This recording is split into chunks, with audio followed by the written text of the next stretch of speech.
ನಿಮ್ಮ ಹೆಸರು? ಕರ್ಗಮ್ಮ. ಕರ್ಗಮ್ಮ ಅಂತನಾ? ಕರ್ಗಮ್ಮ. ನೀವು ಇದೇ ಊರವ್ರಾ? ನಾವು ಇದೇ ಊರವರು. ನಿಮ್ಮೂರಿಂದ ಎಂಟು ತಂದೀವಿ ನಾವು. ವಾ ಹಾಂ ಹಾಂ ಹಾಂ. ಹಾಡೊಂದು ನವಲು ಅಂದ್ರೆ ನವಿಲ್ಗಳ? ಹಾಡೊಂದು ಆಡಬೇಕು, ನವಲೇಡು ಕೂಗಬೇಕು. ಹಾಡೊಂದು ಆಡಿ ನವಲೇಡು ಕೂಗೆ ತಾಯಮ್ಮನ ನೋಡಬೇಕು. ತಾಯಮ್ಮ ಅಂದ್ರೆ ಮಾರಮ್ಮನ? ಅವಳನ್ನೇ ತಾಯಮ್ಮ, ದೊಡ್ಡಮ್ಮ, ಮಾರಮ್ಮ ಅಂತ ಕರೆಯೋದು ನೀವು. ಅಮ್ಮ, ಹಳ್ಳಿಗಳಲ್ಲಿ ಮಾರಮ್ಮನ ಪೂಜೆ ಮಾಡ್ತೀವಿ ಅಲ್ವಾ? ಏನಕ್ಕೆ? ಮಕ್ಳಿಗೆ ಇದಾಗ್ಲಿ ಅಂತ ತಾನೇ? ಒಳ್ಳೇದಾಗ್ಲಿ ಅಂತ.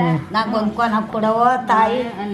ಬಿದ್ದು ಬೇಡಕ್ಕೆ ಬನ್ನಿ, ತಾಯಮ್ಮನ ನೋಡರಿ ಬನ್ನಿ. ಬಿದ್ದು ಬೇಡದು ತಾಯಮ್ಮನ ಕೇಳೋದು, ಮರವೇ ನೋಡ ಬನ್ನಿ.